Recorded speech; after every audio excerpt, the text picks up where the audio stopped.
Maayong buntag sa inyong tanan nga mga kaigsunan nato nga mga cacao farmers.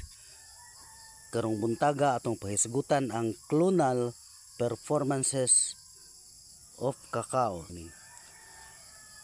Atong hisgutan ang nagkadayang klase sa cacao nga anaa diri sa atoa sa Pilipinas, labi na diri sa atoa sa Davao region o sa nagkalinlaing probinsya diri sa Visayas.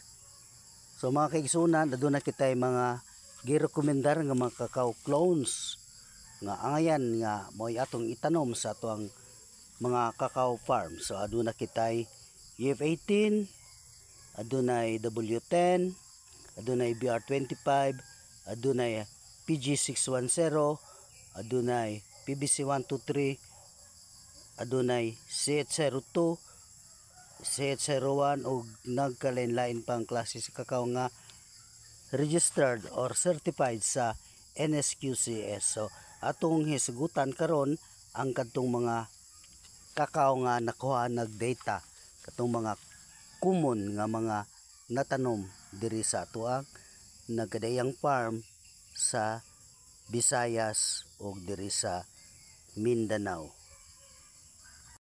Mga kaigsunan, atong hisgutan kung pila ang kitaon sa usa ka farmer sa iyang pagbaligya sa iyang wheat beans sa iyahang cacao nga harvest sa iyahang uma or sa iyang farm. Kini makaigsunan aron mahatagan og ideya ang mga farmer para hatagan sila kadasig nga ilang atimanon pag maayo ang ilahang mga cacao farms. Kay sa atong naisgutan mga kaigsunan, dako kayo ang pagkuwang sa supply sa atong demand. So kani makikisuna mo na siya ang data. Isgutan nato ang UF18, BR25, W10 ug ang PG610. Unaw na to ang UF18. Ang UF18 adunay 37 ka liso ang sulod sa iyang average nga kadako sa bunga, ug ang BR25 adunay 34 lamang, apan ang W10 adunay 45 ug ang PG610 adunay 55 kaliso sulod sa iyahang bunga. Kana siya average lang na siya. Mamahimo mo gamay or mudaghan pa gyud. Ang usa ka bunga sa UF18 kung atong timbangon aduna siya ay timbang nga 865 grams. Ang BR25 504 grams, W10 881 grams ug ang PG610 872 grams. Mao na ilang mga timbang sa average nga gidakon sa ilang mga bunga, ug ani kita maghisgot sa kabugaton sa mga liso nga anaa sulod silang mga bunga.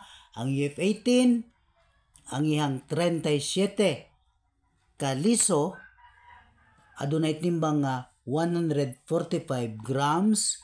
Ang BR25 adunay lamay timbang nga 113 grams sa sulod sa iyang bunga ang mga liso, ug ang W10 ang 45 ka liso adunay timbang or gibugaton nga 250 grams, apan ang PG610 ang iyang 55 ka mga liso sulod sa iyang bunga adunay gibugaton nga 318 grams. O mo na siya ang data mga kaigsunan. So maghiskot kita sa income nga pagkitaon sa usa ka farmer, ato lang siyang ibutang diri lang sa minimum, diri ta sa ubos, dili ta mo ato dito sa taas.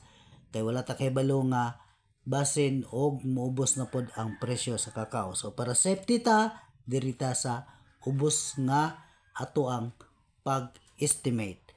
Ibutang nato nga usa ka cacao muharvest siya og 50 ka bunga sa usa ka tuig, ug aduna siya ay 500 ka tanom sa usa ka hektarya, 500 lang.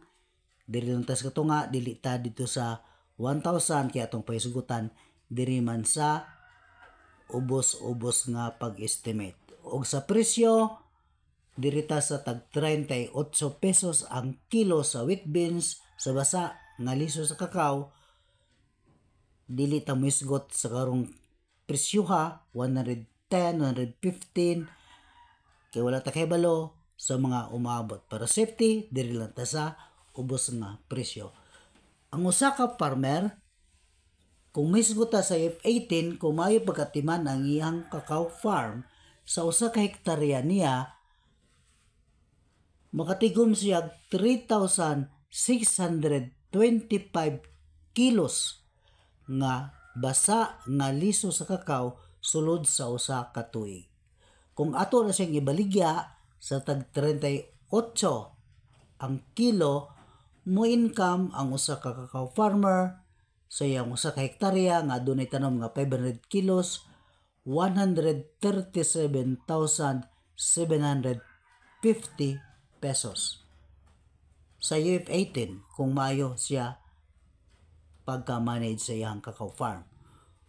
Kung dirita sa gagmay nga bunga adto ta sa BR25, ang usa ka hektarya nga BR25 nga adunay tanom nga 500 ka punuan sa kakao, makatigom og 2,825 kilos wheat beans sulod sa usa ka tuig. Ato kanang ibaligya sa tag 38 pesos ang kilo. Ang kitaon sa usa ka farmer anaa sa 107,350 peso.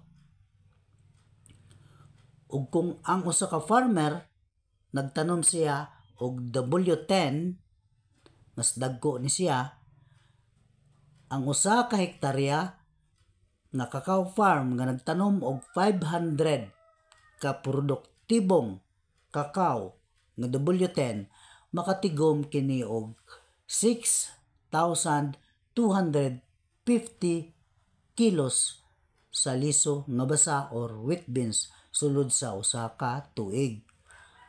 Atong ibaligya sa tag 38 pesos ang kilo, adunay kitaon ang usa ka farmer nga 237,500 pesos sulod sa usa ka tuig. Og diri ta misgot sa PG610, ang PG dako-dako ni siya, bugat-bugat, makatigom ang usa ka farmer og 7,950 kilos nga liso nga basa sa PG610 sulod sa iyang usa ka hektarya. Kung aduna siya itanom nga 500 ka punuan sa PG sa iyang farm. O kung ato kini ibaligya sa tag 38 pesos ang kilo, ang kitaon sa usa ka farmer anaa sa 302,100 sulod sa usa ka tuig. Mga kaigsunan, atong naisgutan sa mga nangagi natong mga videos nga ang kakao adunay nagkalain-lain nga mga kinaiya, nagkalain-lain nga mga karakter. So adunay mga kakao nga ligon nga mubatok sa sakit, adunay mga kakao nga dili ligon mubatok sa sakit, adunay mga kakao nga dagko, adunay mga kakao nga gagmay. Atong gi-advise sa inyo magtanom 4 or more than 4 kinds of cacao or clones of cacao para sa cross-pollination. So for example, kaning mga kakao nga upat ka klaseng kakao ana sa inyong cacao farm sa usa ka hektar ninyo. So maka-ingon gid ta makigisunan nga mukita gid ta basta maayo lang gid ang pagkatiman sa tuang cacao farm.